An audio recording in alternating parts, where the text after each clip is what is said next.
Hello बच्चों, welcome back. Now let us complete this lesson, Bholi. This is the third part. Now up to last part हमने क्या पढ़ा था कि भोली कैसी लड़की है.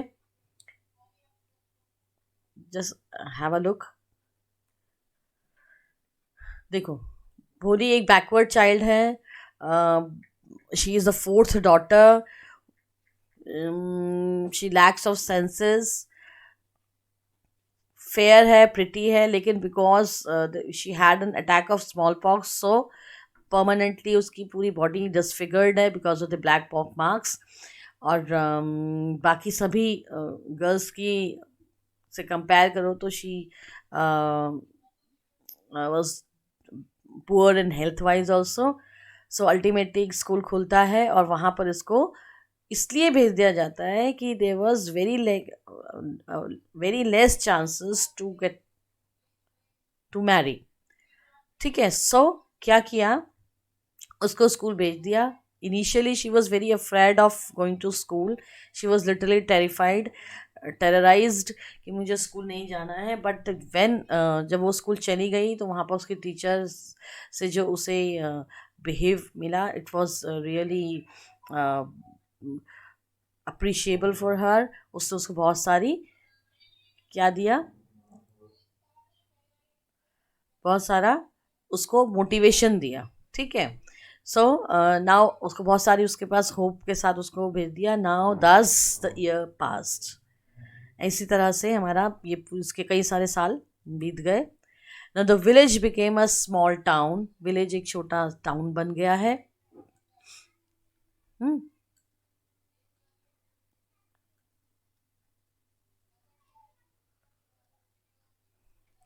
Little primary school became a high school. और जो छोटा सा प्राइमरी स्कूल है वो हाई स्कूल में कन्वर्ट हो गया है. There were now a cinema under a tin shed. Tin shed के नीचे एक सिनेमा बन गया है. कॉटन गिनिंग मिल बन गई है.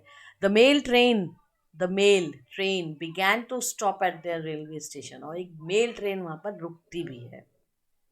राइट. तो ये सारे के सारे चेंजेस जो है वहाँ पर हो गए हैं. Right. Now, one night after dinner, Ramlal said to his wife, "Then shall I accept Bishambar's proposal?" Bishambar के प्रपोजल को हम एक्सेप्ट कर लें. Yes certainly, his wife said, Bholi will be lucky to get such a well-to-do bridegroom. So bridegroom इसका मतलब उसकी शादी की बात चल रही है और वो कह रहे हैं हाँ भोली बहुत लकी होगी अगर उसे ऐसा दूल्हा मिल जाए तो. A big shop, a house of his own, and I hear several thousand in the bank. हजारों रुपए उसके बैंक में पड़े हैं. बड़ी शॉप है उसके पास, अपना घर है. Moreover he is not asking for any dowry. यहाँ तक कि वो डॉवरी भी नहीं मांग रहा. Now dowry you all know, दहेज. तो वो दहेज भी नहीं मांग रहा. That's right. But he is not so young, you know, almost the same age as I am. Now I am, who is I am here? I am is the Bholi's father. वो कह रहे हैं हाँ ये तो है कि भाई घर बड़ा है उसका, अपना घर है, लेकिन वो मेरे जैसा मेरे मेरे जितनी एज का है, यानी कि रामलाल के जितनी एज का है. एंड ही ऑल्सो लिम्स, और उस पर वो लिम्प भी करता है, लंगड़ाता भी है. Moreover the children from his first wife are quite grown up. तो उसकी वाइफ से जो उसकी फर्स्ट वाइफ से जो बच्चे हैं वो भी काफ़ी बड़े हो गए हैं. सो रामलाल के जितना अगर है तो उसके बच्चे भी उसके ही भाई बहन जितने होंगे. So what does it matter, his wife replied. उसने क्या हो गया, 45 और 50, 45 और 50 की कोई एज होती है? It is no great age for a man. एक आदमी के लिए कोई बड़ी एज थोड़ी है. We are lucky that he is from another village. हम तो बहुत लकी हैं कि हमें ये आदमी कहाँ से मिला है, दूसरे गांव से मिला है. And does it know about her पोक मार्क्स. और उसके पोक मार्क्स के बारे में नहीं जानता और उसके लैक ऑफ सेंस के बारे में भी नहीं जानता कि उसके पास दिमाग कम है, वो कम दिमाग की है और उसके पोक मार्क्स हैं. ये तो उसे पता ही नहीं. अगर हमारे गांव का होता तो वो थोड़ी प्रपोजल एक्सेप्ट करता. If we don't accept this proposal she may remain unmarried all her life. अगर हमने इस प्रपोजल को नहीं एक्सेप्ट किया तो वो पूरी ज़िंदगी बिना शादी के ही रह जाएगी. Yes but I wonder what भोली विल से. अब उसके फादर ने बोला भाई ये भोली देखो क्या कहेगी, मुझे हैरानी है, मैं ये मतलब आश्चर्य है मुझे कि ये भोली हमें क्या कहे, what will that witless one say, वो क्या कहेगी, she is like a dumb cow. उसके लिए ये डम्प काउ है, गाय है जो नहीं बोलती है, ऐसी ऐसी गाय है जो नहीं बोलती है, वो क्या कहेगी। Maybe you are right mister Ramlal. Ramlal ने कहा, हो सकता है तुम ठीक कह रही हो। In the other corner of the courtyard भोली ले अवेक ऑन हर कॉट। तो आंगन एक कोने में, कोर्टयार्ड के कोने में भोली वहाँ जगी हुई थी और अपनी कॉट में यानी चारपाई पर थी, listening to her parents whispered conversation. वो अपने पेरेंट्स की चुपचाप से होने वाली बातों को सुन रही थी। Bishambar Nath was well to do grocer, वो बहुत व्यापारी था, मतलब दुकानदार था, तो वेल टू डू था, अच्छा था। He came with a big party of friends and relations with him for the wedding. शादी के लिए मेरी खूब बड़ी सी पार्टी और अपने फ्रेंड्स और अपने रिलेटिव्स को लेकर के आया। A brass band playing a popular tune from an Indian film headed the procession with the bridegroom riding a decorated horse. तो ये सारी चीज़ें कैसी हैं कि फैसिनेटिंग करने के। बारात बहुत अच्छी थी उसकी, जिग बहुत बढ़िया बारात थी, घोड़ा सजा हुआ था और गाना बज रहा था उसमें, वो बाजे में जो बारात में बजाते हैं ऐसे बाजे में वो चल बिल्कुल दूल्हा राजा जो था वो घोड़े में बैठ करके मस्त होके आया हुआ। रामलाल वॉज ओवरजॉयड, बहुत खुश था to see such pomp and splendour. Ramlal बड़ा खुश हो गया, इतनी बढ़िया बारात, ऐसी पॉम्प एंड स्प्लेंडर देख करके रामलाल बहुत खुश था। He had never dreamed that his fourth daughter would have such a grand wedding. उसको ये बिल्कुल कहीं सपने में भी नहीं था कि उसकी लड़की की बारात जो है वो इतनी बड़ी, इतनी बढ़िया, इतनी शानदार आएगी। Boli's elder sisters who had come for the occasion were envious of her luck. वो उसके लक से चिढ़ रही थी, जेलस हो रही थी, envious, उसके लक को देख करके envy हो रही थी। When the auspicious moment came, the priest said, "Bring the bride." जब वो मोमेंट आया, मतलब जब लड़की को बुलाया गया, भाई लड़की को लेकर, दुल्हन को लेकर आओ, तो भोली clad in a red silken bridal dress was led to the bride's place near the sacred fire. तो पवित्र जो हवन कुंड जिसके चारों ओर शादी होती है, तो वहाँ पर उसको जब वहाँ पे वो खड़ी थी, तो रेड कलर की ब्राइडल साड़ी पहनकर वहाँ पे खड़ी थी, सिल्क की साड़ी पहन के। Garland the bride, one of the friends prompted Bishambar Nath. तो बिशंबर नाथ के एक फ्रेंड ने उसे प्रॉम्प्ट किया, अरे पहनाओ लड़की को माला पहनाओ। The bridegroom lifted a garland of yellows marigold.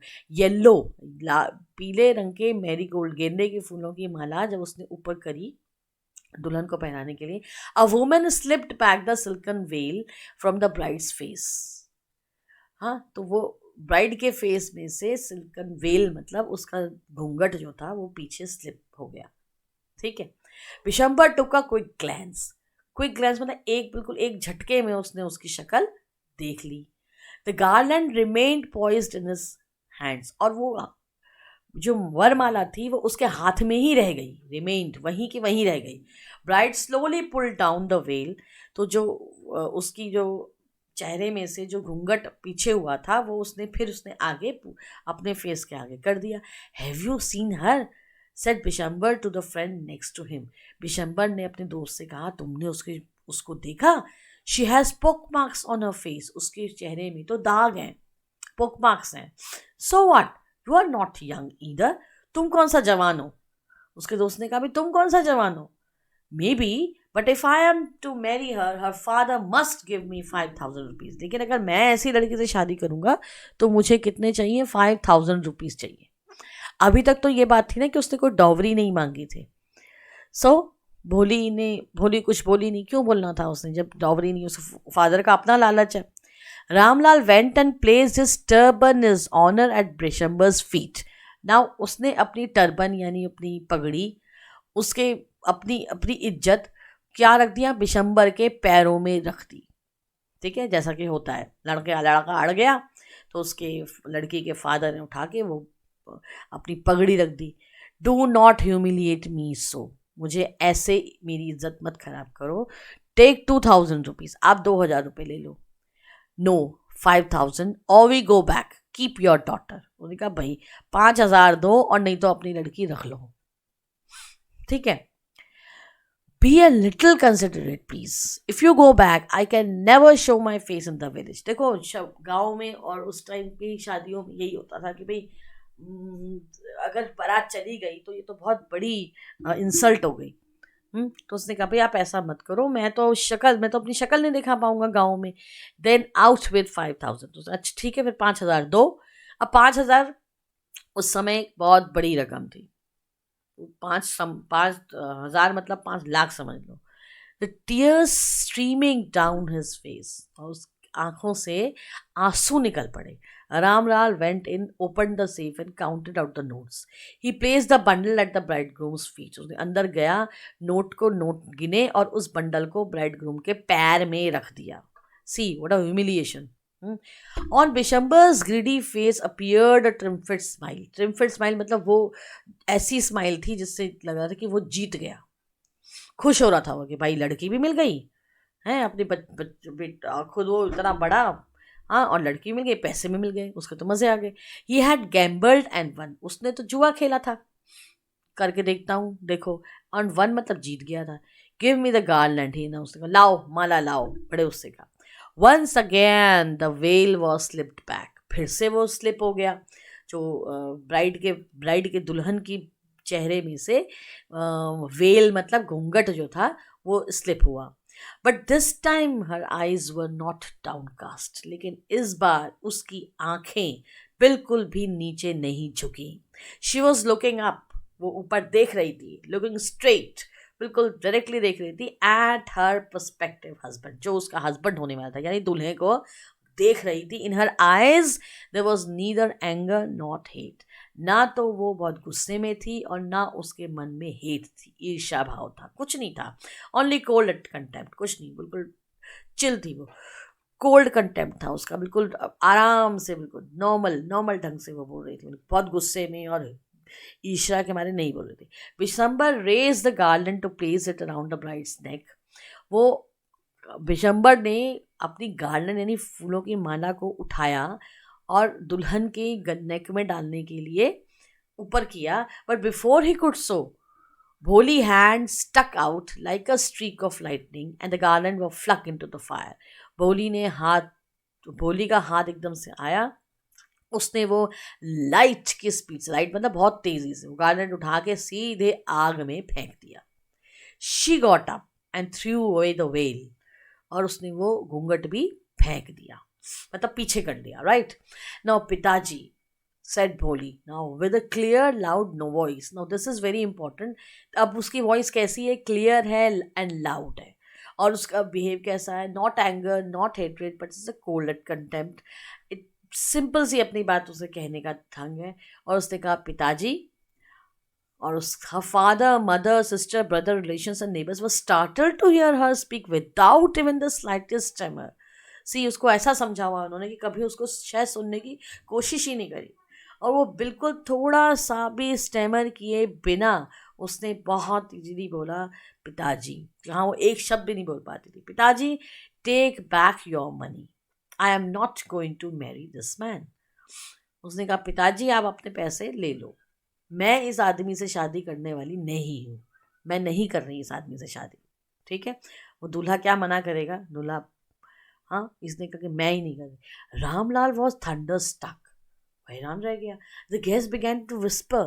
वो खुसर फुसर शुरू हो गई. सो शेमलेस, सो अगली, सो शेमलेस. सब कहने लगे ओ कितनी बेशरम है, कितनी बदसूरत है, कितनी बेशरम. Bholi, are you crazy, shouted Ramlal. ये क्या हुआ, क्या तुम, are you crazy, you you want to disgrace your family, अपनी फैमिली को क्या डिसग्रेस करना चाहते हो.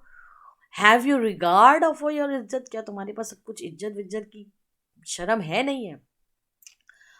फॉर सेक ऑफ योर इज्जत, उसने कहा आपकी इज्जत के लिए.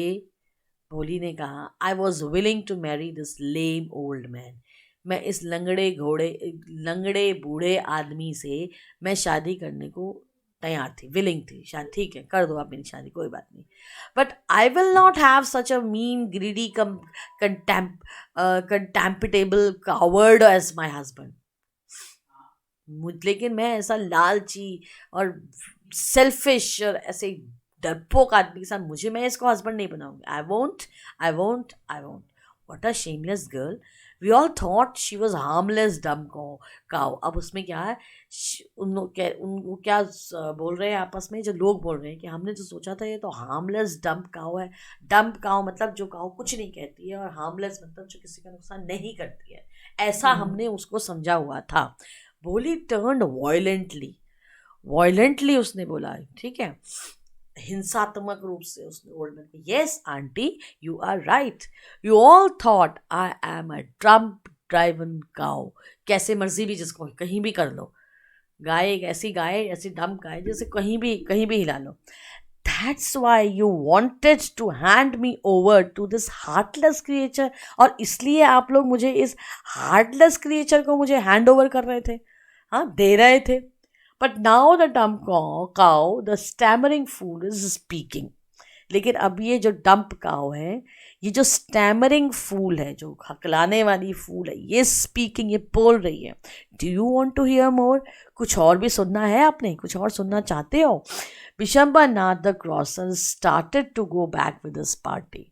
नाउ बिशंबर नाथ जो ग्रॉसर था वो अपनी पार्टी के साथ वापस जा रहा था। The confused batman thought it was the end of the ceremony and stuck up a closing song. उन्होंने सोचा शादी हो गई, जो उसके साथ बैंड वाले आए हुए थे उन्होंने सोचा अरे भाई शादी वादी हो गई है, तो वो लास्ट का वो जो गाना होता है वो बजाना शुरू कर गए। Ramlal stood rooted to the ground. उसकी तो वो हिल ही नहीं पाया, वहीं के वहीं रूटेड मतलब वहीं पे रूट हो गया, वहीं स्टिल हो गया। हिज हेड बोर्ड लो, सर झुक गया रामलाल का। क्यों? क्योंकि बारात का वापस जाना it was a very insulting, it was very insulting in village. So Ramlal को लगा कि भाई सब पता नहीं क्या हो गया। With the weight of grief, उनको तो उसको दुख भी हो गया, उसको शर्म भी आने लगी कि भाई मेरी जो है लड़की की बारात वापस चलेगी। The flames of the sacred fire slowly died down. धीरे धीरे वो जो आग लगी हुई थी, वो जिसमें वो हौंदी जैसे बोलते हैं वो, सॉरी जो जिसके आगे फेरे लेते हैं चारों तरफ से, वहाँ उसमें उसकी आग भी धीरे धीरे ठंडी हो गई। एवरी वन वॉज गॉन, सब चले गए। Ramlal turn to Bholi and said, but what about you? No one will ever marry you now. उसने कहा लेकिन अब तुम्हारा क्या होगा, क्योंकि तुमसे भी तो कोई शादी नहीं करेगा। What shall we do with you? हम क्या करेंगे? And Sulekha said in a voice that was calm and steady. That was calm, but cool उसकी आवाज़ थी, and it was steady. Steady मतलब उसमें एक steadiness थी, स्थिर थी आवाज़, शांत थी लेकिन स्थिर थी, स्टिफनेस में थी, उसमें एक बात थी उसमें। डोंट यू वरी पिताजी, आप चिंता मत करो पिताजी। In your old age I will serve you. जब आप बूढ़े हो जाएंगे तो मैं आपका ख्याल रखूंगी। मदर एंड आई विल, आपका और माँ का, ठीक, मैं आप लोगों का ख्याल रखूंगी। I will teach in the same school way I learn so much. मैं उसी स्कूल में पढ़ाऊंगी जिसमें जिसमें मैंने इतना कुछ सीखा है। Isn't it that right, ma'am? अब वो अपनी मैम को देख के क्या कह रही है ना मैम, मैं ठीक कह रही हूँ ना? The teacher had all along stood in the corner. एक कॉर्नर में वो टीचर खड़ी थी, सब देख रही थी, ठीक है, क्योंकि गांव है, छोटा सा गांव है, टाउन भले ही वो टाउन हो गया तो है तो छोटा ही कस्बा है, तो डेफिनेट सी बात है टीचर भी आई होगी। वॉचिंग द ड्रामा, और वो सारा ड्रामा देख रही थी। Yes body of course she replied. तो उन्होंने कहा हाँ बिल्कुल तुम ठीक कह रही हो। And in her smiling eyes means उसकी आंखों में चमक है, उसकी आंख भी खुश है। She is so happy, was a light of a deep satisfaction. तो उनके मन में क्या है, एक डीप सेटिस्फेक्शन है, बहुत संतोष है, गहरा संतोष। कैसी आई थी ये लड़की? जब आई थी तो कैसी थी? स्टैमरिंग थी, एक वर्ड नहीं बोल सकती थी, लिटरली टेरिफाइड थी, टेरराइज थी, didn't know anything about school. उसकी कोई वैल्यू ही नहीं करता था, बिकॉज क्योंकि she is just a girl, she is not good enough and looks are not good enough, pock marks are all over the body. So इतनी सारी कमियों के बाद वो यहाँ आई, and now education has given to her a new feel, a new types of completeness in his life. तो आज उसकी एजुकेशन की ही बदौलत उसने क्या किया, शी इज स्टैंडिंग, है ना, अब वो खड़ी है किस चीज के लिए, बता पा रही है कि what she can do with the education she has, how confident is she now, the education has given her a new sort of feeling. तो कैसी फीलिंग थी टीचर के मन में, that an artist feels when contemplating the completion of a masterpiece.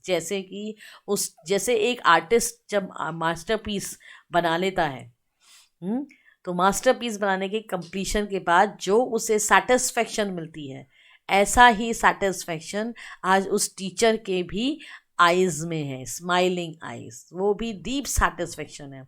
कैसा satisfaction है? ऐसा satisfaction जैसे कि एक आर्टिस्ट को अपने मास्टरपीस बनाने के बाद मिलता है.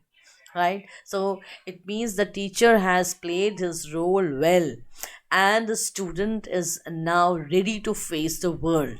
Now, this is the end of the story. I hope you all enjoyed and you learned a lot from the story, that education played a very vital role in everyone's life. Thank you so much. Thank you for watching.